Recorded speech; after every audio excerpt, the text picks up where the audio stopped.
Chucrute FC é um podcast em parceria com Alemanha FC, Fußball BR e Rádio MW.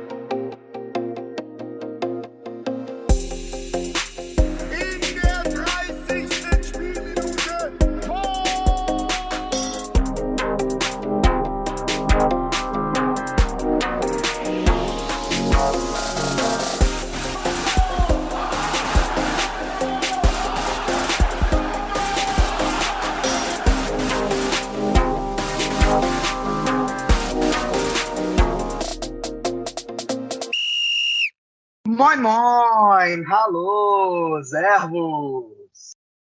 Você está mais uma vez ouvindo o Chucrute FC, o podcast dedicado exclusivamente ao futebol alemão, aquele podcast que, claro, fala do eixo, fala de Bayern de Munique e Borussia Dortmund, mas vai muito além do que, digamos, a mídia tradicional fala.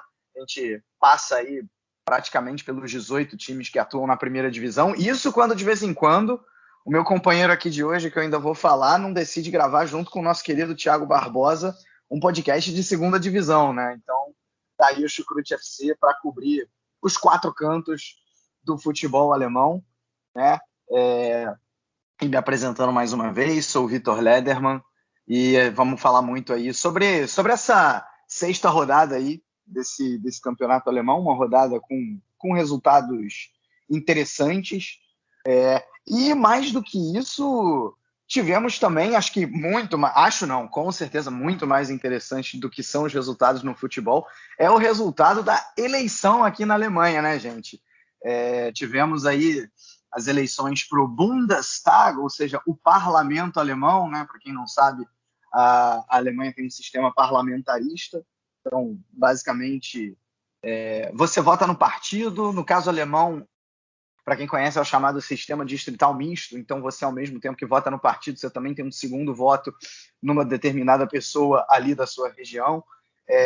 Enfim, eu não vou ficar aqui dando aula de política alemã. Acho que para isso não faltam podcasts que vão falar muito melhor do que eu. Tá aí o xadrez verbal para representar isso bem. Mas só dando uma palhinha, tivemos aí o pior resultado em muito tempo do partido que estava no governo, o partido da atual chanceler Angela Merkel, ela que tem uma excelente avaliação entre os alemães, mas mesmo assim, ao que parece, não vai conseguir fazer o seu sucessor, o Armin Laschet, que por acaso é até governador do estado aqui que eu moro, da Renânia do Norte-Westfália, mas o resultado, de certa maneira, foi decepcionante. Ao que tudo indica, a boca de urna está colocando o SPD, o Partido Social Democrata, como o vencedor, muito pouco à frente do CDU, que na última eleição venceu com larga vantagem, por isso essa decepção com os resultados.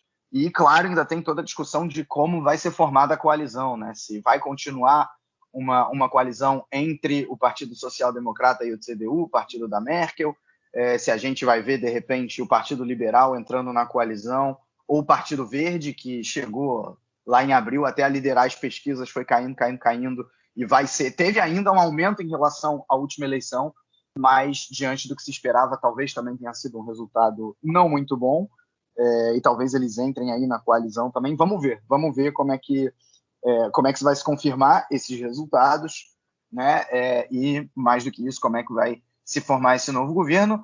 Agora, o mais importante para mim, sem dúvida nenhuma, é que a AfD, o partido neonazista, não tem como dizer outro nome, a alternativa para a Alemanha, o partido que é contra os estrangeiros, a chegada de estrangeiros, muito negacionista em relação às questões climáticas, muito negacionista nas questões em relação à pandemia também.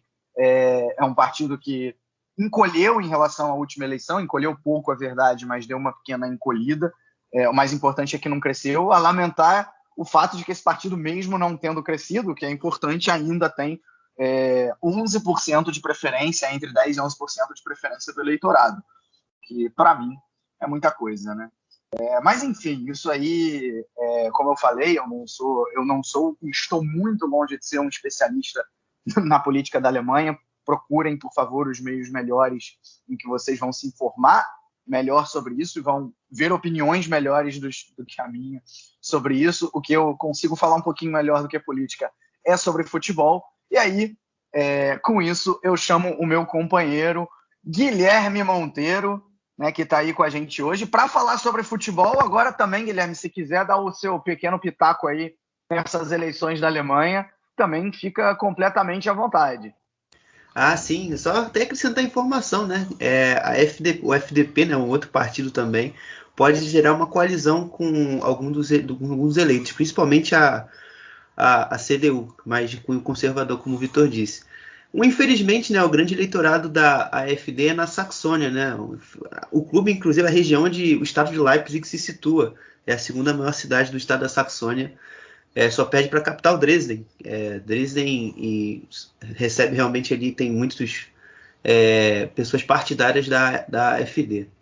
Então, acho que é um pouco aí que eu posso dizer, um pouco mais de geografia do que em si de política, porque é uma coisa até que eu gosto, mas não tenho assim amplo domínio quanto o futebol.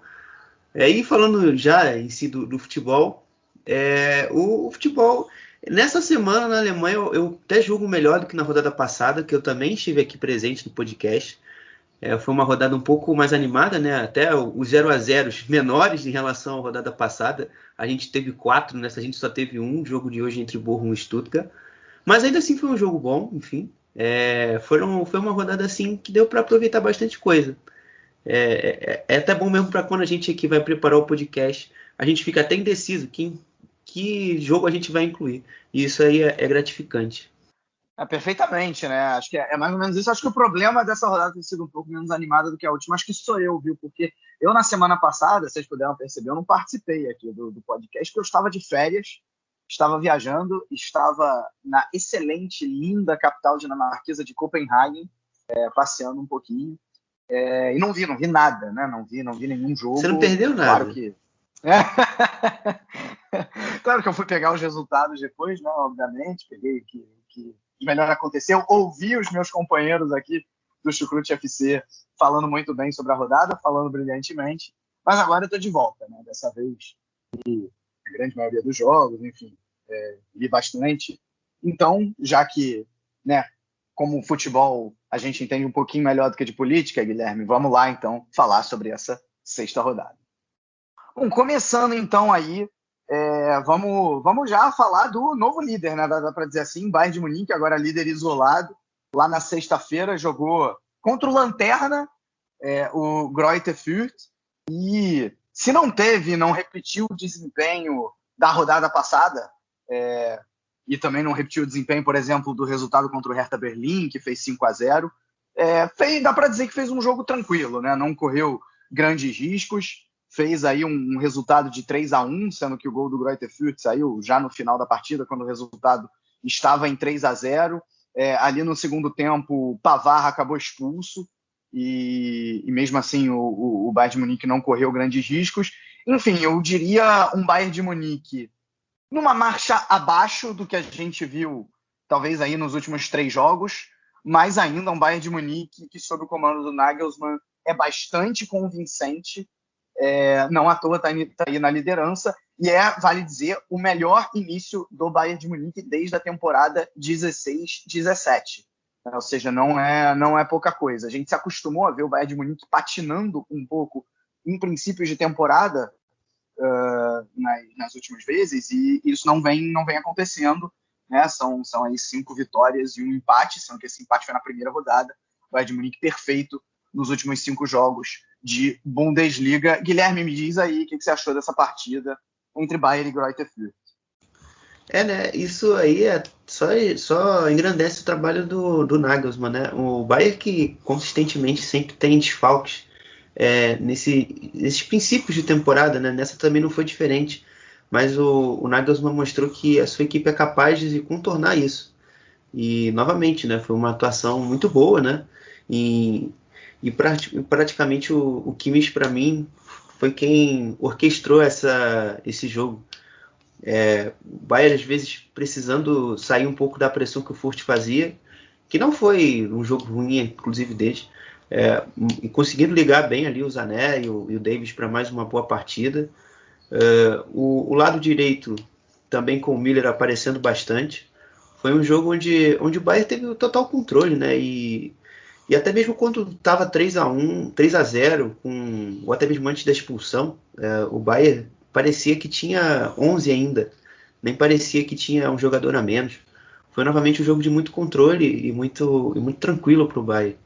A gente quer ver, vamos ver o que a gente pode ver na próxima rodada, né, nas próximas rodadas da Liga, para ver se realmente a gente vai conseguir ter alguma competição no resto da temporada, porque para mim o título já está na mão dos bárbaros novamente. 32º título, se eu não me engano, aí, do Bayern de Munique. Eu antes da Bundesliga começar, inclusive, eu vendo aí entre as opiniões, né, das pessoas que analisam a Bundesliga, eu já vi assim muita gente falando a Bundesliga agora ela vai ser mais competitiva do que ela foi nos anos anteriores, a diferença do Bayern de Munique para os outros talvez tenha diminuído, e eu fiquei pensando assim, não achei tão isso, sabe? Eu achava, na verdade, que a diferença ela havia aumentado, porque você viu o RB Leipzig perdendo o seu treinador justamente para o Bayern de Munique, o Borussia Dortmund perdendo um dos seus principais jogadores, que era o Sancho, e isso está se consolidando mais ainda nesse início. Eu vejo a diferença do Bayern de Munique para os outros maior, e eu vejo a maior possibilidade dentre as últimas temporadas do Bayern de Munique garantir o título mais cedo ainda do que se acostumou, ou seja, com 5, 6 rodadas de antecedência, eu vejo possibilidade do Bayern de Munique garantindo esse título, porque, como a gente viu, mesmo num jogo que não brilha, tudo bem que era o adversário lanterna, mas não teve praticamente nenhuma dificuldade, né? Mesmo com um a menos. Achei interessante que, se das últimas vezes o Nagelsmann, ainda quando o time jogava com a bola, sem a bola, perdão, ainda atuava numa linha de 4, e aí quando tinha a bola você viu o Davies escapando quase como um atacante, mas se você fosse definir o esquema, ainda seria um 4-2-3-1, dessa vez não, né? Dessa vez era explicitamente um esquema com 3 zagueiros e 2 alas, quando o time estava, obviamente, com 11 em campo, né, com o Pavard pela direita e o Davies com muita liberdade ali para atacar, e o Bayern de Munique usando muito esse lado esquerdo, e aí empurrando um pouco mais o Sané para o meio, né? Ele ainda atuando um pouco mais pelo lado esquerdo, que foi onde ele conseguiu se destacar nas últimas partidas, onde ele claramente melhorou o seu nível, mas com o Davies chegando, o Sané acabava caindo um pouco mais pelo meio, e nos momentos que o Bayern atacou, isso deu muito certo, né? O primeiro gol, acho que representa muito bem isso, com o Davies chegando... Também.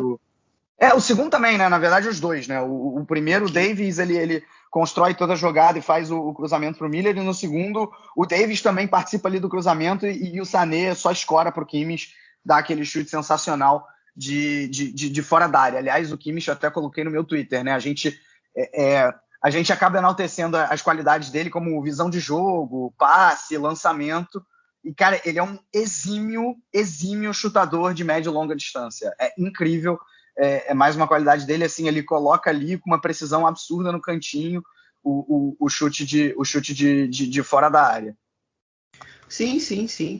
E também, além disso aí que você citou dos chutes fora da área, é como ele conseguir controlar o tempo e o espaço suficiente para conseguir tirar a bola ali da situação de pressão, né? Porque diversos ataques, o primeiro gol do Bayern é uma bola que o Furt sobe a pressão e ele consegue acionar o Davies escapando pelo lado e sai o gol do Thomas Müller no final das contas. Enfim, é um cara assim que poucas vezes a gente vai ver no futebol e a gente tem que só apreciar o que esses caras estão fazendo, estão jogando.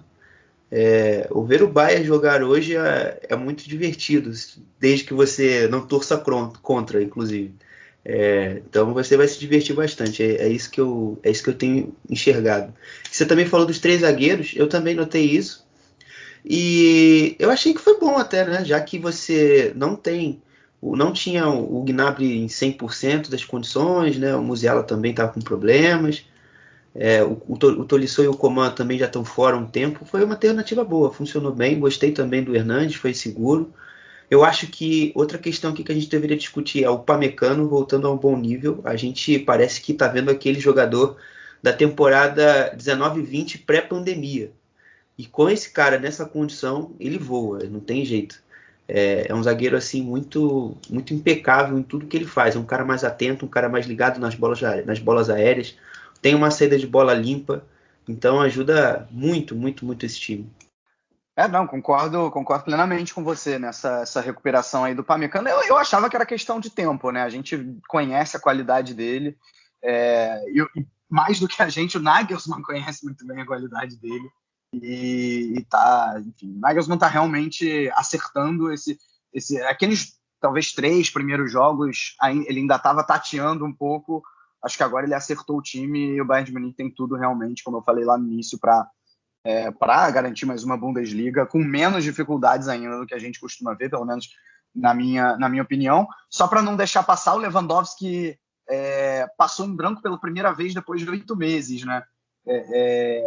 Então ele perdeu a chance aí de igualar o recorde do Gerd Müller de 16 partidas em sequência marcando pela Bundesliga. Ele acabou ficando só bem, entre aspas, com 15.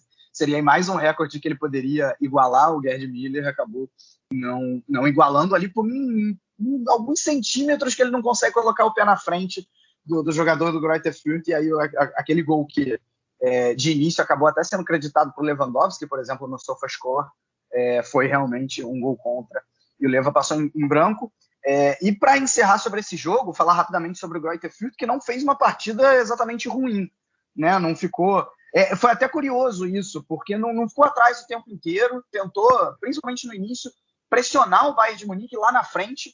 Por exemplo, num nível abaixo, até pela qualidade dos jogadores, o que o Colônia fez na segunda rodada, se não me engano, e naquele jogo sim o Colônia conseguiu colocar bastante dificuldade para o Bayern de Munique. O Greuther Fürth, como eu falei, num nível menor, conseguiu fazer a mesma coisa, né? Gerou algumas perdas de bola, claro que acabou cedendo alguns contra-ataques também, o Guilherme já falou muito bem, né? Você tenta pressionar o Kimmich consegue sair com uma facilidade tranquila e acaba gerando contra-ataque, mas de todo jeito vale destacar essa coragem aí com que o Greuther Fürth jogou diante do Bayern de Munique, e diga-se de passagem, não tomou uma goleada, né? A gente já cansou de ver time jogando lá atrás, baixando a sua marcação e tomar 4, 5 gols do Bayern de Munique. O Greuther Fürth utilizou uma estratégia diferente, ousada, e talvez tenha tomado menos gols. E vamos dizer que tivesse tomado 4 ou 5 gols também. Não seria nada diferente de vários outros times que atuam de maneira bem, entre aspas, mais covarde. Sim. Só trazer um pontinho rápido. Acho que também muito do jogo do Lewandowski em branco passa muito por essa última linha do Greuther Fürth. O Fiergefer, o zagueiro, o Bauer, o Getro Williams estavam muito bem ali, muito atentos ali, prontos para cortar as bolas. E foi realmente a atuação muito impositiva da zaga, apesar do 3-1 do Greuther Fürth. E eu acho que o grande problema do Fürth no jogo foi saber o que fazer com a bola, porque eles até recuperavam algumas bolas, né, com esses jogadores que eu cito, mas quando pegava, o meio-campo não sabia o que fazer. O Green pegava, não tinha para quem soltar. O Dudziak muito, muito disperso, lembrando muito do Hamburgo na segunda divisão, soltando a bola para o jogador equivocado, ou não soltando, prendendo demais, fazendo com que o jogo do Fürth não ande. Então isso foi um pouco difícil para o Greuther Fürth ali durante a partida. Pois acho que agora então a gente pode passar para o próximo jogo. Um jogo que eu honestamente esperava mais pelo que as duas equipes tinham em campo. Só que ambas as equipes estavam também com desfalques consideráveis, né?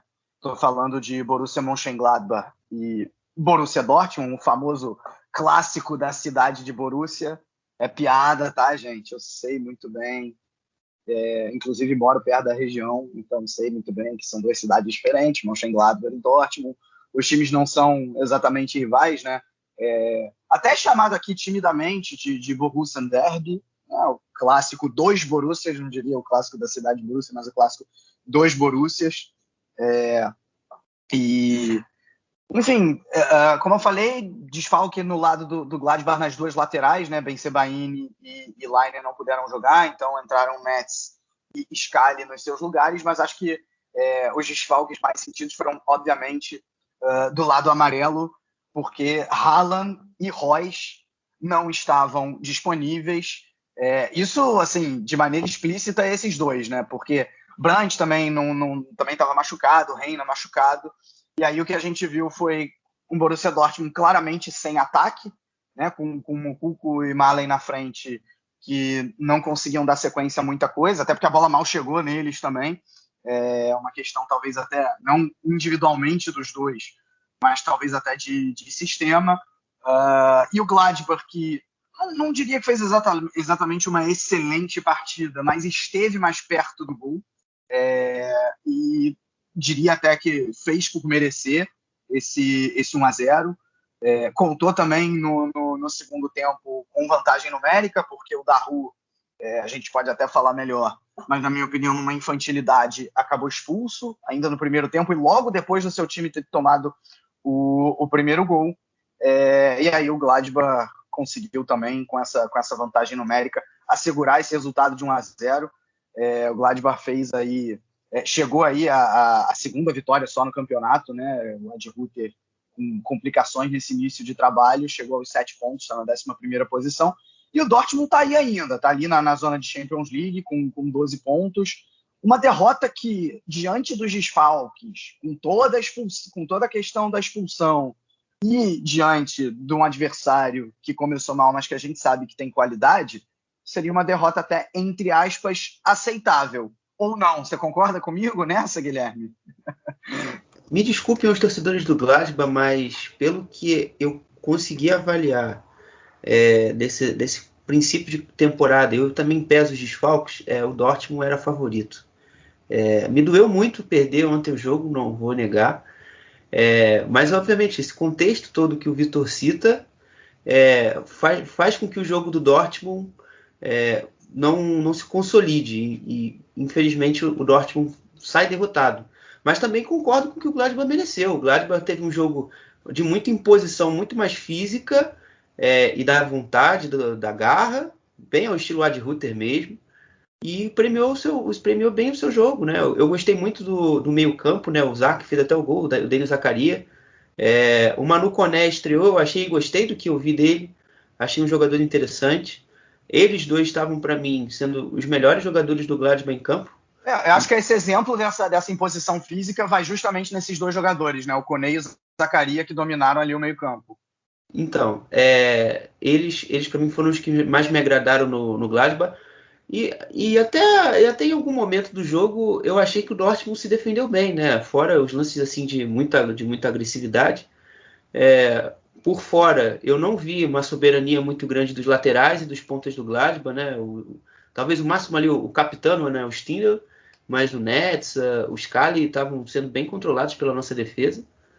Achei, enfim, um jogo onde o meio-campo do Gladbach se sobrepôs à defesa do Dortmund. Acho que é mais ou menos isso aí mesmo.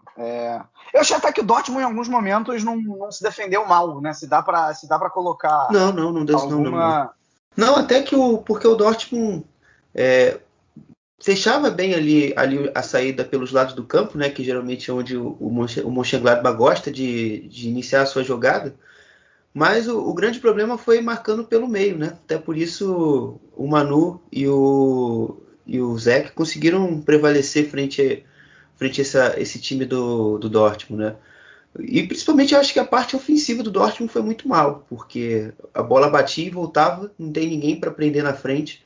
Isso faz logicamente com que o Gladbach tivesse muito mais facilidade para se impor em campo e para se alocar no campo de ataque. Achei realmente isso aí sobre o jogo. Acho que essa questão do ataque do Dortmund, e aí eu mando até um abraço lá para o pessoal do Papo de Aurinegro, né, comandado pelo meu amigo Gil, e eles, antes dessa partida, eles fizeram um podcast que o título era Haaland Dependência, né, e que a gente falou exaustivamente aqui no Chucrute já na temporada passada. E eu não acho, né, claro que o Dortmund vai ser dependente do Haaland, eu acho que, honestamente, qualquer time, com exceção desses super times que a gente conhece, né, um Bayern de Munique, um Manchester City, vai ser dependente de um jogador como o Haaland. Mas eu acho que mais do que isso, porque a grande qualidade que a gente viu no Dortmund nas últimas partidas foi o quê? Foi o passe vertical e a qualidade de passe ali no terço final, né? A combinação entre Haaland, Reus, o próprio Reina, o Guerreiro quando chegava, o Bellingham vindo de trás, e você não tinha esses dois jogadores ali na frente, o Haaland e o Reus, justamente para fazer esse dinamismo no ataque. Porque o Haaland, nos últimos jogos, ele se tornou, além de um finalizador também, para concluir as jogadas, de um construtor. E o Malen e o Moukoko tão longe de ser esses jogadores. Né? Aliás, eles estavam completamente distantes um do outro e distantes do restante do time do Gladbach, né? Porque acabou que, nessa história, quem jogou de Reus, digamos assim, na posição do Reus, foi o Dahoud, que vem jogando muito bem, mas numa posição e num contexto completamente diferente, né? Nem dá para exigir do Dahoud que ele faça o que o Reus faz. Então, praticamente não existiu parte ofensiva no Dortmund, e mesmo com a ausência do Reus e do Haaland, os jogadores que poderiam, nesse sentido, trazer esse dinamismo, que seriam o Reina e o Brandt, também estavam machucados, também estavam disponíveis. Então, realmente, acho que nessa não dá muito para acusar o Marco Rose, no sentido do time não produzir muito ofensivamente. Acho assim, que se continuar sem o Haaland e o Reus, e nos jogos daqui para frente continuar sem produção ofensiva nenhuma, aí vira um problema, porque ele precisa achar alternativas. Mas foi um primeiro jogo ali, uma coisa que aconteceu, no caso do Haaland, praticamente de véspera, eu, de certa maneira, acho até entendível. Bom, queria saber também tua opinião, o Guilherme, em relação um pouco... Vocês sabem que eu não gosto de falar muito de arbitragem, mas assim... eu achei que o juiz, o Deniz Aytekin, ele controlou mal a partida. Ele deixou muito... Porque foi uma partida muito quente, com muitas faltas no início, faltas mais duras, e ele foi deixando rolar, sabe? Então, e aí, assim, eu acho que a expulsão do Dahoud, ela, sinceramente, ela é justa. O Dahoud, ele arranjou sarna para se coçar, porque... O Aytekin já tinha distribuído vários amarelos, já tinha deixado uma certa... Ele não estava controlando bem o jogo, era questão de tempo ali, acho que até ele expulsar alguém.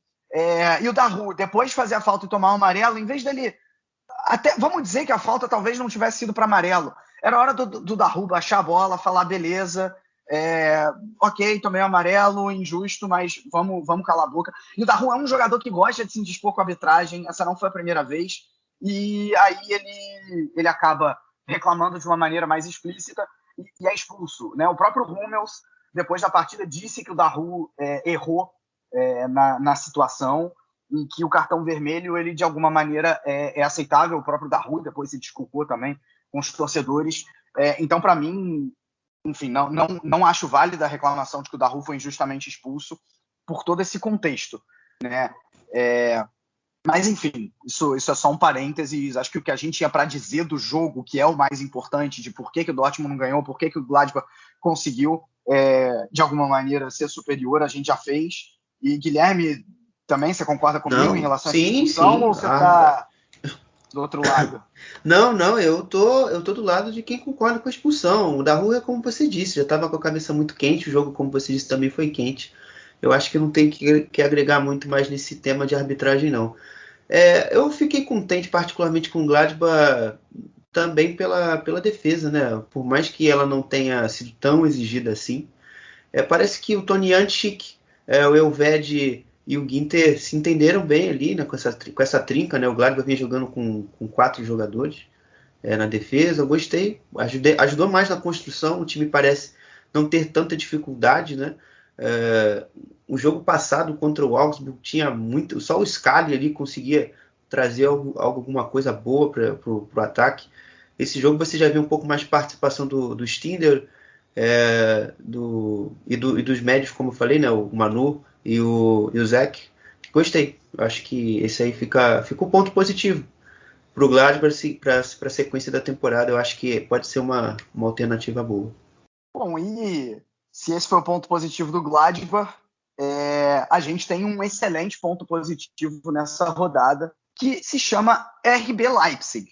Era um time que não estava jogando bem, só tinha conseguido uma vitória até aqui no campeonato, e lá na segunda rodada já tinha até uma certa pressão aí no técnico Jesse Marsch, que não estava conseguindo dar um padrão aí para o time, né? Quando eu digo pressão, não me entendam como pedir a sua demissão ou algo nesse sentido, pressão mais no sentido de que o time não estava jogando bem, né? Deixando claro.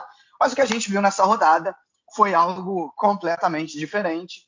Diante de um Hertha Berlim completamente apático, os Touros Vermelhos não tomaram qualquer conhecimento da equipe da capital, mandaram logo um sonoro 6-0, impuseram a maior derrota da história do Hertha Berlim dentro da Bundesliga, né, igualando a maior derrota, melhor dizendo, porque o Hertha já tinha tomado 6-0 outras 2 vezes, né, e consegue aí essa segunda vitória no campeonato, no momento de pressão, vitória importantíssima. E aí eu já te pergunto, Guilherme, o que aconteceu nessa partida? Foi o Leipzig que jogou muito bem? Foi o Hertha que jogou muito mal? Foi uma mistura dos dois? Dessa vez, o que o Marsch fez de diferente? Se é que ele fez alguma coisa de diferente em relação aos últimos jogos, né? O que deu certo aí, o que deu errado em cada equipe? Né, eu acho que principalmente os comportamentos defensivos do Leipzig, né? Uma crítica que até o Marsch teve do jogo contra o Colônia, que a pressão o jogo sem a bola do Leipzig foi um jogo muito bom. A pressão estava muito bem encaixada, os jogadores estavam tendo uma boa movimentação para forçar o jogo do Hertha para sair realmente no modo de chutão, não era nem uma bola longa com algum objetivo. De fato, era um chutão para frente para tentar se livrar e tentar acionar o Zelke a qualquer custo. Então, acho que esse foi a principal mudança. Esse comportamento fez com que até mesmo o Leipzig conseguisse ganhar mais as segundas bolas, né? No total do jogo, o Leipzig teve 58 bolas de duelos vencidos, né? Duelos totais vencidos, e o Hertha apenas 42%. Em alguns momentos do jogo, né, foi mostrada a estatística que o Leipzig venceu 55% dos duelos do jogo. Então isso explica bem a soberania do jogo sem bola do Leipzig. Eu acho que com a bola também, obviamente, foi atrativo, mas talvez nem tanto, principalmente no primeiro tempo. Eu gostei muito ali do Forsberg e do Campbell trabalhando juntos, né? Um se procurando bastante, mas toda vez que a bola chegava no Angelinho, a jogada morria, né? Com muitos erros de cruzamento do lateral esquerdo do Alan, nesse caso, né? Porque o Leipzig jogou com 3 zagueiros no primeiro tempo. E também no Mukiele pelo outro lado, mas o segundo tempo foi um pouco melhor. O jogo com bola começou a funcionar melhor, os passes, né, conseguiram encaixar, o lance final conseguia aparecer, né, tanto que o Leipzig finaliza muito mais vezes e com muito mais perigo, né, antes de sair até mesmo o quinto e o sexto gol. Você tem chances com o Nkunku, tem chances com o Mukiele, e eles desperdiçam. Ou seja, um jogo que foi 6, poderia ter sido 8, com alguma facilidade. Eu acho que isso representa muito bem, né? O que foi 6 poderia ter sido 8, até porque ainda foram 2 bolas na trave, o Svolov fez ainda umas 2 ou 3 defesas difíceis.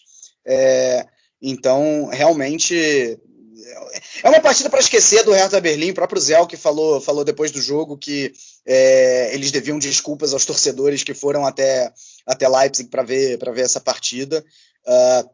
Cara, assim, o que se viu no Leipzig, rolou o debate aqui na mídia alemã, que esse time do Jesse Marsch ficou até mais parecido com o que era do Nagelsmann, e eu acho que um grande exemplo disso é que só teve uma contratação nova do Leipzig que foi a campo como titular nessa partida, que foi o Gvardiol na zaga, sendo que a zaga do Leipzig ficou completamente figurada depois da saída do Konaté e do Pamecano, né? Então não tinha muita opção. André Silva no banco, Szoboszlai, que não é exatamente uma contratação, mas que só começou a jogar nessa temporada por conta da lesão, também no banco, né? Então, e principalmente o esquema com 3 zagueiros, que até então o Leipzig não vinha utilizando. Então aquela espinha dorsal do Nagelsmann foi mais utilizada, né? Orban na zaga, Campbell de volante, Forsberg ali na frente, Poulsen no ataque, né? Poulsen é um cara que, assim, você imagina que com a chegada do André Silva ele perderia muito espaço, e ele voltou, e assim, eu vejo muitas críticas para ele, confesso que eu acho exageradas, assim, ele tá longe de ser um craque, ele tá longe de ser um cara que vai botar a bola debaixo do braço e resolver um jogo sozinho, né? Ele não é esse cara, mas ele cumpre muito bem ali com o papel ali na frente, muitas vezes na ligação direta, quando ele tem que segurar a bola, numa cabeçada de repente, e foi bem nessa partida, né? E outra coisa também que eu achei interessante, o Nkunku, mais próximo do Poulsen, mais próximo do Forsberg, eles se comunicaram bem, e mais próximo do gol também, né? O Nkunku acho que foi um grande destaque da partida, e acho que muito dessa melhora do Leipzig veio aí de um resgate do Jesse Marsch naquilo que o Nagelsmann fazia lá atrás. E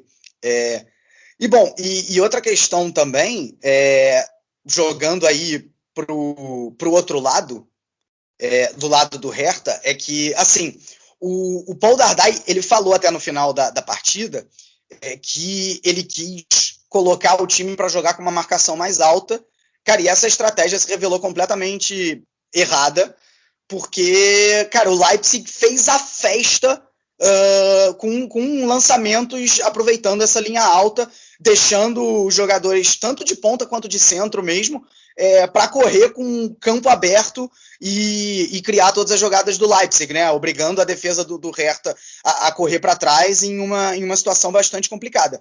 Ele até tenta corrigir isso no segundo tempo, vai para uma linha de 4, baixa um pouquinho a marcação, mas nada que resolva, porque o Leipzig continua se comunicando muito bem, trocando passes com muita qualidade, até melhor, né, como o Guilherme falou, do segundo tempo ser relativamente melhor que o primeiro, né? Então, enfim, um desastre total. Vejo o Paul Dardai completamente perdido no que ele está tentando trazer. É curioso isso, porque há quatro temporadas atrás, o Hertha conseguiu chegar a uma Liga Europa com o Paul Dardai de técnico, e nas 2 temporadas seguintes, né, ainda com o Paul Dardai, fez ali campanhas medianas, e aí veio o investimento do Lars Windhorst, que, em teoria, daria um boost nesse elenco, e deu esse boost. É um elenco mais caro, é um elenco, entre aspas, mais estrelado, mas com um time que, basicamente, para começar, teve um festival de técnicos, né? Até Klinsmann, naquela situação toda, chegou a ser treinador do Hertha Berlim, para no final voltar com o Paul Dardai, que tinha saído justamente com a chegada do Windhorst. E a grande verdade é que nas 2 últimas temporadas o Hertha brigou para não cair, né? Na última temporada brigou para não cair, na anterior fez uma temporada bem abaixo da expectativa, agora vai se desenhando outra temporada bem ruim, porque são 2 vitórias só, e as 2 vitórias justamente sobre o Lanterna e o vice-Lanterna, né? Então, assim, uma situação muito complicada aí no time da capital a ser corrigida. Só terminando meu comentário ali do Leipzig, o Campbell, ele foi fundamental para que isso que você explicou, Vitor, funcionasse, porque ele baixava próximo aos zagueiros, atraía sempre a atenção do Zerda e abria-se um clarão na defesa do Hertha Berlim. Então, e aí você vem os movimentos, né, de jogadores baixando para gerar o passe, o Forsberg, o Poulsen, e nisso aí fez com que todas as dinâmicas ofensivas do Leipzig se concretizassem de forma efetiva. E você falou do Poulsen também, que é uma coisa aqui que eu até vibrei aqui no off. Porque é exatamente isso. Ele pode ser um jogador tecnicamente fraco, mas é um jogador muito inteligente. É um cara que sabe ler os espaços. É um cara que sabe se movimentar para gerar alguma boa situação ofensiva. O André Silva, ele também é bom, mas ele ainda está se adaptando ao sistema. E isso pode demandar um pouco mais de tempo. O que a gente viu do André Silva na temporada passada era um André Silva até fora do padrão recente dele de futebol. A gente viu que ele fazia, obviamente, vários gols, né? Mas ele sempre ficou com isso na Europa, um atacante que não fazia assim, tantos gols em quantidade e ainda perdia chances enormes, né? Por isso que a gente pode até ter se enganado, entre aspas, sobre o nível do André Silva, mas isso eu não me sinto seguro no momento ainda de cravar uma certa fragilidade do André Silva ainda nesse time, até porque ele só tem 4, 5, 6, 7 jogos. Isso é do Hertha Berlim, cara, é difícil. Eu já meti tanto pau no Hertha Berlim, eu já tô até cansado disso. Mas para mim é uma equipe que tá muito, mas muito inserida nesse pelotão aí de vai brigar de rebaixamento. Hoje eu já começo a vislumbrar 5 equipes ali que vão brigar fortemente. Fürth, Augsburg, Bochum, Arminia Bielefeld e Hertha. Para mim são os 5 times aí que estão... Eu citei o Augsburg? Se eu citei o Augsburg, então está citado agora. Então, são para mim essas equipes aí que estão brigando fortemente pelo descenso. Acho que eu concordo com você, né? Acho que é mais ou menos por aí também. Bom, e agora a gente vai se aprofundar um pouco mais no debate sobre o Eintracht Frankfurt. O Eintracht Frankfurt, que eu acho que vale até um pouco de contexto, né? Na temporada 16-17, ganhou a Copa da Alemanha e fez uma boa Bundesliga. Aí chegou à semifinal da Liga Europa na temporada seguinte. A partir daí, fez Bundesligas bastante dignas, né? Mesmo depois da saída do Kovac, o Adi Hütter conseguiu acertar o time, fez do Eintracht Frankfurt um time até melhor do que aquele que era o time do Kovac. O Frankfurt chegou mais uma vez à Liga Europa. Na temporada passada, habitou a zona da Champions League durante praticamente todo o campeonato e acabou ali na reta final deixando a peteca cair e chegando, entre aspas, só a Liga Europa, ou seja, é um time que nos últimos anos fez campanhas, fez temporadas bastante dignas, com jogadores interessantes, inclusive, e chegou nessa temporada um novo técnico, Oliver Glasner, vindo do Wolfsburg, também tinha colocado o Wolfsburg numa excelente campanha, né? Tinha colocado os Lobos na Champions League, chegou no Eintracht Frankfurt, e esse início dá para dizer que ele é bastante complicado, né? Porque as Águias chegaram ao 6º 1-1 seguido, essa partida agora foi diante do Colônia, e um time que dá para dizer que ainda não se acertou, né? Tem questões extracampo, tem questões dentro de campo, e é sobre isso que eu quero falar agora com o Guilherme, o que acontece com o Eintracht Frankfurt e também, se você quiser falar, o que você viu dessa partida aí contra o Colônia. Bom, sobre o Eintracht Frankfurt no geral, além de tudo, a gente tem uma temporada de transição no Eintracht Frankfurt, né? A gente sabe das saídas do Silva, dos problemas com o Kostic que até recentemente trocou de agente para evitar mesmo, para ratificar sua permanência no Eintracht Frankfurt. Mas a gente sabe que essas coisas interferem muito no ambiente do clube, né? A gente viu que o pré-jogo Arminia Bielefeld de Frankfurt para o Frankfurt foi um ambiente muito pesado, né? Foi uma coisa assim, de muita pressão e muita ansiedade em todo o clube, inclusive nos torcedores. Só contextualizando isso que você falou, Guilherme, que eu acho que vale a pena, que o Kostic ele basicamente forçou uma saída para Lazio. A Lazio pareceu não tá tão afim de trazer ele assim, ou pelo menos não chegar ao valor que o Eintracht Frankfurt desejava.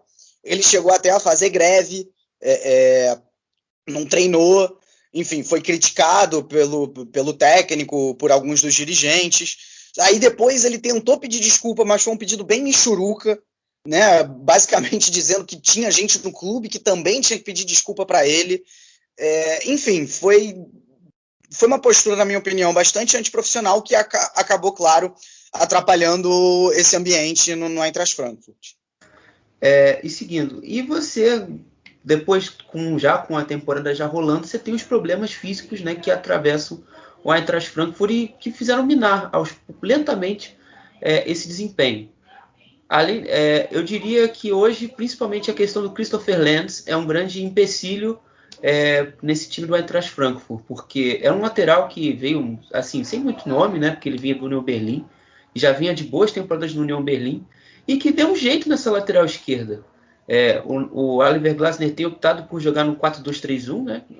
Saindo até um pouco do que o Eintracht Frankfurt está habituado, né? O Frankfurt jogou por muito tempo com alas e se ala ser do Kostic.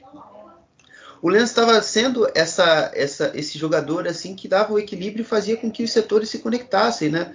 A ponta e o lateral e o meio campo entrassem em acordo e desenvolvessem boas jogadas, principalmente pelo lado esquerdo. E com a partida dele de lesão, sobrou na conta do Dani da Costa ser colocado na direita e o Durm, que vinha fazendo uma boa temporada, por incrível que pareça, pelo lado direito, tendo que ser deslocado para a esquerda. E nisso tudo a equipe parou de criar, passou a ter muitos problemas ofensivos e até defensivos, porque o Kostic não passa um suporte assim, defensivo tão grande, eu até pontuei isso no último podcast. E pela direita, que é o principal ponto de ataque, você não tinha essa válvula de escape. E basicamente, lá na frente, você está perdendo muito gol, né, nas poucas chances que você tem criado, né? O Kamada e o Kostic têm sido as referências ainda desse time, né? O Borré está tentando se acertar, o Sam Lammers chegou e marcou gols, e foi importante, principalmente nos jogos contra o Fenerbahçe, na Europa League e contra o Wolfsburg na rodada passada. Mas ainda esse time precisa ainda reencontrar o equilíbrio, principalmente nas posições de defesa, porque o Dani da Costa é um problema grave nesse time, não consegue dar sequência nas jogadas, e compromete muito o que o Eintracht Frankfurt quer atacar. E defensivamente eu acho que é uma questão mais geral, uma questão mais de dedicação dos alas, dos pontas, em ajudar mais esses jogadores de defesa a defender melhor. Acho que a leitura tática você já fez de uma maneira tão perfeita que eu vou tentar até nem acrescentar muita coisa. E é só dizer o seguinte, né? O setor ofensivo do Frankfurt ele está muito mudado da última temporada para essa. Né? Você teve a saída do André Silva, você teve uma questão com o Yunis, que ele ainda não voltou. Por exemplo, nessa última partida, o Kamada estava no banco. Então, basicamente, quem jogou nessa partida contra o Colônia, por exemplo, foram três aquisições, né? Foram 3 jogadores novos, né? O Borrell, Haus e o Lammers, que, de alguma maneira, precisam aí de um tempo para se adaptar, né? Então, isso acaba fazendo diferença. Né? O Gleisner, ele está precisando de um pouco de tempo também para saber acertar esse time. Acho que isso é uma questão central também nesse Frankfurt. Eu quero lembrar também que, por exemplo, na temporada passada, o Frankfurt também começou capengando, também começou com muitos empates, demorou um pouco para engrenar, só que aí depois que engrenou, cresceu de maneira absurda. Eu até não acho que isso vai acontecer agora de novo, mais uma vez, porque o time não é para tudo isso. Né? Mas eu também não acho que vá correr risco de rebaixamento, né? Nada disso. Acho que vai ficar na primeira metade da tabela de maneira até relativamente tranquila. Acho que o Gleisner ainda encaixa de alguma maneira esse time. E só citar o Colônia também, né? O Colônia que fez uma boa partida mais uma vez. Cara, o Colônia que Guilherme adora, né, o Baumgart como técnico, ele está realmente fazendo um início de trabalho sensacional, ele coloca o Colônia para jogar de maneira ousada, para ter a bola, para agredir o adversário, fez isso principalmente no primeiro tempo, né, tanto é que abriu o placar, deu uma caída no segundo. O Colônia até agora só perdeu uma vez na Bundesliga, e essa derrota foi para o Bayern de Munique jogando de igual para igual. Está aí na 7ª posição, fazendo uma temporada sensacional e sem contratação de grandes jogadores que vieram para fazer diferença, né? Você tem, por exemplo, muito mais uma recuperação do Modeste, o Jonas Hector, que está fazendo, pelo menos até agora, a temporada da carreira dele na lateral esquerda. Realmente de se tirar o chapéu esse início aí dos bodes na Bundesliga. Até falar um pouquinho do Colônia, que nem sempre a gente vai ter a oportunidade. Eu acho que é até importante a gente também situar um pouco o Colônia, porque acho que tá começando a se criar, principalmente entre os alemães, né, uma expectativa além do normal. Porque esse início animador, como você já trouxe os resultados, Vitor, talvez traga algumas frustrações em questões dos próprios resultados em si. Porque o torcedor do Colônia, na minha humilde visão, ele tem sentido que dá para ganhar acima de Leipzig, que vai atrás de Frankfurt, principalmente nesses últimos 2 jogos. E também o jogo do Freiburg, porque é um jogo onde um gol do Freiburg é um gol contra. E logo no finalzinho do jogo. Então isso traz, às vezes, um sentimento de frustração muito grande. Mas eu acho que o trabalho tem sido bem feito. Em cada jogo eu tenho visto alguma evolução. Eu vi o jogo contra o Leipzig na semana passada e já vi o jogo de ontem totalmente diferente. Era um Colônia mais compacto, um Colônia conseguindo ser agressivo sem se desgastar tanto. É um Colônia que conseguia dosar o ritmo. É É um Colônia que, quando precisava pausar o jogo, conseguia, pausava, tocava a bola para o lado, construía de forma um pouco mais lenta, para depois atacar de volta. Então é um time que já está conseguindo ganhar uma casca, ganhar um corpo, ganhar o equilíbrio necessário para manter uma temporada de excelência. E o que falta, além também desses resultados, é também ter um pouco mais de consistência na frente. Os gols que o Wood perdeu no último lance do jogo tá de sacanagem. O gol que origina o gol do empate do Frankfurt tá de sacanagem. E não pode perder um gol como o Duda perdeu. Duda, pelo amor de Deus, cara, bota esse pesão na bola, velho. Empurra essa bola pro gol. Então, ter um pouco também de consistência lá na frente que as coisas vão clarear. Bom, então, passando aqui agora rapidamente pelos outros jogos dessa rodada, a gente viu o Wolfsburg conhecer a sua primeira derrota no campeonato.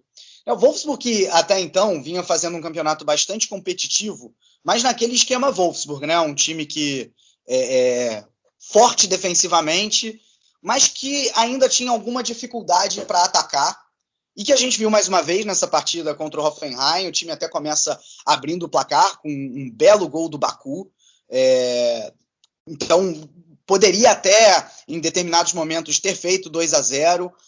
Teve uma defesa que anulou as principais forças do Hoffenheim, mas em algum momento o Hoffenheim conseguiu chegar ao empate, e aí o Wolfsburg, de alguma maneira, também foi para cima, cedeu alguns contra-ataques, né? O Hoffenheim conseguiu chegar ao 3-1. O Wolfsburg também não pressionou tanto o Hoffenheim no campo de defesa, né? O dado que eu uso bastante, né? Que é o PPDA, o passes por ação defensiva, ou seja, é o que mede o quanto o time pressiona o outro no campo do adversário. Teve um PPDA bastante alto, ou seja, não pressionou tanto quanto costuma pressionar. Talvez isso tenha custado um empate ou até uma eventual vitória. E aí o Wolfsburg acaba perdendo, né, cai aí para a terceira posição, mas claro, ainda faz um campeonato muito bom. O Hoffenheim, que viu o Kramaric voltando a marcar, né, ele se acostumou a ser garçom nas últimas rodadas. Dessa vez ele fez o gol, vitória importante aí do Hoffenheim. O Leverkusen, veja só você, o Leverkusen é o vice-líder no momento, vem fazendo realmente uma Bundesliga muito boa. O Zewani se adaptou bem aí ao Leverkusen, venceu o Mainz por 1-0, num jogo bom, num jogo que se esperava bem das duas equipes, e acho que entregou nesse sentido. O Leverkusen mais com a bola no pé e com muita qualidade quando tem a bola no pé. Não tem como a gente deixar de destacar o Florian Wirtz. O Florian Wirtz, ele precisa de 37 minutos para ter uma participação de gol na Bundesliga, ou seja, ele tem uma participação em gol a cada 37 minutos, 4 gols e 4 assistências. Ele, nessa rodada, pelo gol que ele fez, né, o gol da vitória, ele se tornou o jogador mais jovem da história da Bundesliga a atingir a marca de 10 gols, a atingir os 2 dígitos. É realmente impressionante o que vem fazendo esse garoto. Eu destaco também o Frimpong pela direita, né, uma contratação nova do Leverkusen, e também que chegou muito bem. Aliás, é ele que dá assistência, é ele que participa das principais jogadas de ataque do Leverkusen pelo lado direito. Vem jogando muito bem, também muito agradável de se ver esse time do Leverkusen. O Mainz não fica atrás. Eu acho ali que, tirando os 20 minutos que o Leverkusen conseguiu ser intenso e abrir esse placar, o Mainz fez uma boa partida, talvez tenha começado até melhor, adota uma postura reativa, né? Isso desde o início da Bundesliga. Aliás, o único jogo em que não fez isso perdeu, que foi contra o Bochum. E dessa vez não foi diferente. O Bukarty teve chance, por exemplo, para abrir o placar, porque quando o Mainz sai no contra-ataque, sai com qualidade, né, chega no ataque com qualidade. Então foi um jogo que foi 1-0 Leverkusen, mas não seria exagero se tivesse sido 1-1. O Mainz está aí muito bem na 6ª colocação, realmente fazendo uma campanha muito boa. Essa derrota, ela é completamente natural e é levantar a cabeça. O Bo Svensson fazendo um excelente trabalho. Tivemos também um jogo entre Union Berlin e Arminia Bielefeld. Union Berlin, que, cara, na velha Fortaleza, tá impossível ganhar dos caras, porque eles chegaram a 20 jogos sem derrota jogando em casa. contra o Arminia Bielefeld, ganharam de 1-0 com o gol do Behrens. Dá para dizer que demorou a sair esse gol, porque só saiu aos 43 do segundo tempo, porque desde o primeiro tempo o Union Berlin já vinha criando chance atrás de chance à sua maneira, que é o quê? Jogando pelos lados e tentando cruzamento na área, né? Era basicamente isso, mas criou muitas chances assim. Poderia ter aberto o placar com o Avoni, com o Kruse, o Trimmel muito bem pela direita, como a gente se acostumou a ver já na temporada passada. Nesse jogo ele também muito acionado. No segundo tempo o Bielefeld já até dá uma leve crescida, mas nada que realmente impressione. Então esse gol no final realmente para coroar, para fazer o placar do jogo mais justo. Union Berlin muito bem também, só com uma derrota até aqui, derrota essa para o Borussia Dortmund na rodada passada, fora de casa, um resultado completamente normal. E o Arminia, o que mais me preocupa é o seguinte, né? O time ainda não venceu no campeonato, tá aí com 4 empates e 2 derrotas, e tem até alguns jogos, em muitos momentos, que o time se defende relativamente bem. O problema é que a produção ofensiva do Arminia é quase zero. Assim, chega a impressionar como o time realmente não consegue atacar. E o que mais me assusta é o fato dos jogadores e do seu técnico, no pós-jogo, eles dizerem que o time fez uma partida razoável. O Ortega no pós-jogo contra o Union Berlin, goleiro Ortega, que aliás é excelente, inclusive garantiu já pontos para o Arminia nessa Bundesliga, ele falou que das 6 partidas até aqui o time só jogou mal em uma. Sei lá, sabe, acho que complicado você falar isso. Tipo, tudo bem, não se espera muito do Arminia, mas sei lá, acho que o time não tá muito bem. Bom, e aí passando para os jogos de domingo, tivemos um 0-0 entre Bochum e Stuttgart, um jogo em que basicamente as duas equipes sentiram muita falta dos seus atacantes. O Bochum porque tentava muito cruzamento e basicamente o Zoller, que se machucou, não estava lá presente para completar esses cruzamentos, e o Stuttgart que tentou muito a ligação direta, e o Kaladzic, que desde o início do campeonato não está disponível, e acho que a campanha bem irregular do Stuttgart passa muito por isso também, pela ausência dele e pela do Silas, né? Como ele não estava lá, o Stuttgart dependendo de Klimovic, de Gadou, e não conseguiu segurar essa bola no ataque. Enfim, eu acho que o que representa esse jogo é a manchete que eu acho que foi da Kicker, falando o seguinte: Stuttgart produz pouco ofensivamente, Bochum não produz nada. Né? Era mais ou menos isso, acho que dá para resumir o jogo dessa maneira. O 0-0, acho que teve até uma chance ou outra de um lado aqui, do outro lado acolá, mas realmente nada que impressionasse. O Guilherme está até aqui meio que concordando comigo em off, já ele fala melhor sobre isso. Mas enfim, então os dois times com início ruim, né? O Bochum com 4 pontos na vice-lanterna, o Stuttgart talvez se esperasse mais, está também com muitos desfalques, como eu já falei, Kaladzic e Silas estão fazendo muita falta. O Wolfsburg está em 13º com 5 pontos, e o jogo que fechou a rodada, talvez, para mim, a grande surpresa da Bundesliga até aqui, o Freiburg, que está em 5º lugar com 12 pontos, ainda não perdeu, é o único invicto ao lado do Bayern de Munique, e fez um jogo soberano contra o Augsburg, vitória de 3-0, mais do que tranquila, né? Assim, foi 3-0 e poderia tranquilamente ser mais, dava até para forçar um 4-5-0, Höller mais uma vez aparecendo, fazendo gol. Enfim, é um time que me agrada muito, esse Freiburg no início do campeonato. Claro, o Christian Streich com um trabalho bastante consolidado há mais de uma década, e nessa temporada rendendo muitos frutos. O Augsburg, por outro lado, né, o Guilherme até colocou como candidato a rebaixamento para ele, e eu assino embaixo. Venceu na rodada passada o Gladbach, mas parece que foi um ponto fora da curva, porque tirando isso, são partidas bem abaixo da crítica, e essa contra o Freiburg não foi diferente. Guilherme, algum comentário aí sobre esses 5 jogos que eu acabei de falar? Né, quem acompanha aqui, né, quem não consegue ver a nossa gravação, é uma pessoa que faz muito caras e bocas enquanto a outra está falando. Então, muitas coisas aqui, principalmente o ponto do Ortega, eu acho que eu nem sabia disso. O Arminia tem 6 jogos na temporada no campeonato alemão. Pelo menos 3 ele fez jogos patéticos. Frankfurt, Furt, e deixa eu Só ver. uma coisa, é ele Armínia, não é ele Ortega não, né, Guilherme? Para ficar claro. Ele Arminia. Isso é verdade. Furt, Frankfurt e o jogo de estreia, realmente, que foram jogos bem ruins. E também sobre o Bochum e o Stuttgart, que você também falou. Assim, eu achei o Bochum até razoavelmente bem, né? Criou algumas chances, né? Falta realmente ao Bochum muito mais a qualidade, né? O Thomas Reis está tentando encontrar algumas soluções, né? Hoje ele veio com o Anti-Adway no lugar do Mazovic, não, do Pantovic, que jogou no jogo contra o Bayern.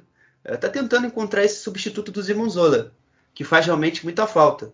Até criou algumas chances, né? O Polter com a cabeçada de escanteio para fora. Teve uma chance que o Antuiadier parou no Florian Miller. É uma equipe que está ali. Não acho que vai terminar em 17º, não. Eu vejo gente pior. O Arminia, o Augsburg, são 2 times, por exemplo. Então acho que dá para o Bochum buscar alguma coisa. E o Stuttgart é como você bem disse. Questão de falta da referência do Kalajdzic. E eu gostei particularmente hoje foi do Führich, que fez a estreia dele, ele que veio com peso como o substituto do Nico Gonzalez. Eu acho que ele deixou algumas credenciais boas, fez algumas boas jogadas, então pode ser que realmente seja, de fato, o substituto natural do Nico Gonzalez. O Eric Thome também não fez uma partida ruim, fez uma partida bem honesta. Mas o que tem me incomodado um pouco no Rino são as mexidas, né? São as interferências que ele traz no jogo. Ele não tem ido muito bem. Hoje, tudo bem, você não tinha muito para onde fugir. O Koulibaly não estava jogando tão bem, o Climo também não, mas no máximo também não provou tanto que possa mudar um jogo. O Daniel de Davi é um jogador que, porra, eu gosto de muito tempo atrás, desde 2012, 13, lá dos primórdios lá da Bundesliga, um pouco bem antes, mas que 2021, né, galera, não tá dando mais pro Dida jogar uma Bundesliga. Então, acredito que também poderia ter vindo, por exemplo, com o Omar Beyas, que é um jogador que tem agradado muito o Rino nos treinos, né? Ele elogia constantemente, mas que tem jogado pouco. E isso está deixando o torcedor do Stuttgart um pouco aflito, querendo conhecer mais como é esse cara, se esse cara realmente transporta aquilo que ele treina para o jogo. Então é isso que incomoda um pouco no Stuttgart. E agora, o meu último destaque, o Freiburg. Esse time, acho que hoje fez uma grande atuação realmente, como você disse. Grifo, o próprio Heller com os gols. Mas eu acho que eu diria hoje que o destaque foi a festa, foi o contexto que tinha esse jogo. Poxa, cara, foi um jogo de despedida, eu acho que é muito foda. Eu me emocionei vendo o jogo no geral, porque, cara, tudo que aquele campo, tudo que o Dreisen Stadium, que para quem não sabe, hoje foi o jogo de despedida, porque a partir de 16 de outubro o Freiburg vai passar a jogar no Europa Park, que é o estádio que eles construíram, porque é o clube, né? O Christian Streich, que se emocionou muito quando o jogo acabou, tem até fotos dele chorando. Ele tirou foi até um pouco indelicado com a câmera da Bundesliga, porque ele deu um empurrão, pediu, não deixa eu, me gravaram chorando, que porcaria é essa? Mas ele é o grande responsável por todo esse contexto também da saída do Dreisen Stadium, porque é o cara que conseguiu elevar o patamar do Freiburg dentro do cenário alemão. O Freiburg sempre foi um time muito de disputa de rebaixamento, né? De time de meio de tabela no máximo. Hoje o Freiburg é uma equipe que pode lutar para uma Conference League, pode lutar para uma Europa League. Então, hoje realmente foi um jogo, acima de tudo, muito emocionante. O Vincenzo Grifo, que foi um dos grandes jogadores do Freiburg nesses últimos anos, sai como o jogador que fez o último gol do Dreisen Stadium, fez um gol de pênalti. E acho que é isso, né? Acho que hoje foi uma celebração do momento que vive o Sporting Clube Freiburg na Floresta Negra. E eu estou torcendo muito, né, que esse novo estádio também ajude muito o Freiburg, faça com que eles não percam, principalmente essa identidade de clube. Porque, para mim, o estádio diz muito o que é o Freiburg hoje. É uma equipe de luta, uma equipe de apoio, de muita vibração durante 90 minutos. Então, para mim, aquilo ali explica muito o que é o clube. E eu, como fã da Bundesliga, eu só tenho a agradecer ao Christian Streich, a torcida do Freiburg, e o que o Freiburg proporciona para o nosso público aí que é fã da Bundesliga. Eu acho que é um clube que realmente merece passar por isso que está vivendo.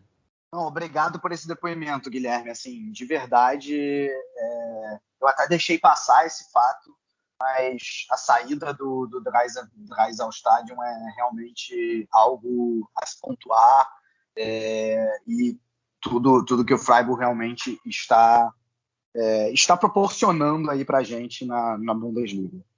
Bom, com isso a gente encerra aqui a nossa análise da sexta rodada, mas já a gente volta para os principais destaques, para a segunda divisão e para o futebol feminino na Alemanha. Bom, então vamos lá. Quem fala para a gente sobre segunda divisão como diz justamente o Guilherme, o Mr. Segunda Bundesliga, Thiago Barbosa. Olá pessoal do Chucrute FC, quem está falando aqui é o Thiago Barbosa do Bundesliga Brasil 2. Falar o que aconteceu nesta oitava rodada da Zweite Liga, o melhor que aconteceu neste final de semana, com o Jan Regensburg voltando à liderança do campeonato, o Ingolstadt demitindo seu técnico, o São Paulo assumindo a vice-liderança, Simon Terodde chegando a 152 gols na Liga, o Dinamo Dresden voltando a vencer na competição, derrotando bem o Werder Bremen, Hamburgo e Nuremberg só empataram, e na reestreia de Alois Schwartz, o Sandhausen venceu fora de casa. Vamos ao que aconteceu nesta oitava rodada da Zweite Liga. Nos jogos de sexta-feira, o Heidenheim recebeu o Darmstadt e venceu pelo placar de 2-1. O Jan Regensburg recebeu o Erzgebirge Aue e venceu pelo placar de 3-2, que deu a liderança à equipe bávara no campeonato. Nos jogos do sábado, o Ingolstadt recebeu o Fortuna Düsseldorf e foi derrotado pelo placar de 2-1, que ocorreu a demissão do técnico Roberto Patzon, e André Schubert será o novo comandante da equipe bávara. O Karlsruhe recebeu o São Paulo e foi derrotado por 3-1. O Paderborn de virada foi derrotado pelo Rosenkiel por 2-1. O Hansa Rostock recebeu o Schalke 04 e foi derrotado por 2-0. Simon Terodde marcou 2 gols nesse jogo, chegando a 152 gols na Liga, como um dos maiores artilheiros da segunda divisão, só perdendo para Dieter Sack-Schneider.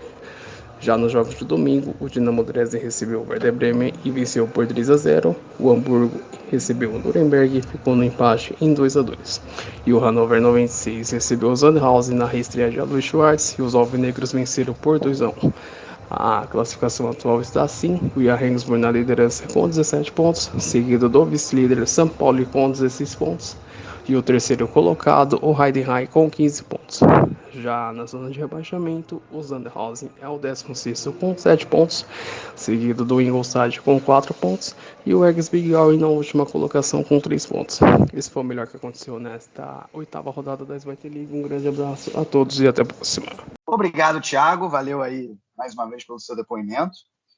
No futebol feminino, a gente dessa vez não teve Frauen Bundesliga, porque teve aí a segunda rodada da Pokalfrauen, da Copa da Alemanha Feminina, praticamente sem nenhuma surpresa, dá para dizer assim. Os times da primeira divisão, basicamente todos se classificaram, Freiburg, Turbine Potsdam, Metzesan, Bayern de Munique, SGS Essen, Leverkusen,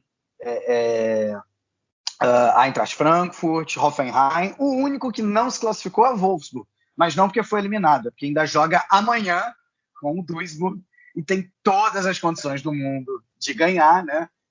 Provavelmente, talvez, se você estiver ouvindo esse podcast já na segunda-feira, já tem esse resultado, e só uma catástrofe tira o Wolfsburg da próxima fase da UEFA Champions League, não. Ainda não, mas da Pokal Feminino. Bom, e sem mais delongas, Guilherme, manda aí teus 3 destaques e teu gol da rodada. Meus destaques: Kimmich, Forsberg, e eu vou ficar com o Vincenzo Grifo por esse momento histórico aí que eu citei. E o meu gol da rodada também vai ser o pênalti dele. Acho que como eu disse, né? A representatividade que essa rodada tem para o Freiburg é muito grande. Não, acho muito justa a tua escolha, né? Eu fico com o Kimmich também, assim como você. Vou escolher o Grifo, acho que pelo mesmo motivo. E até porque o Grifo talvez seja o jogador que mais representa o Freiburg hoje, né? Tem isso também. Tem o Christian Gunter também, que esse cara... É verdade. Esse cara é Freiburg verdade, na realmente. Esse é Freiburg na veia, realmente. Bom, tem o Petersen também, né? Que tá há muito tempo lá. Sim. Mas, enfim, o Grifo... Eu fico com o Grifo, então Kimmich, Grifo. E pelo jogo do Leipzig, eu escolhi o Nkunku. E o gol da rodada, vou homenagear Pedro Jales, que sempre escolhia gols de falta como gol da rodada, e ele fez um sensacional gol de falta, colocando no ângulo. Então, um gol do Nkunku aí para coroar. Bom, com isso, a gente encerra aí o nosso podcast da sexta rodada da Bundesliga. Como eu falei, se informem sobre as eleições na Alemanha. Agradeço aí ao Guilherme pela presença. A gente se vê provavelmente ainda aí no meio de semana, já que tem Champions League, né? Champions League, Europa League, Conference League. É possível que a gente lance aí um podcast no meio de semana sobre isso. E é isso. Grande abraço a todos e valeu!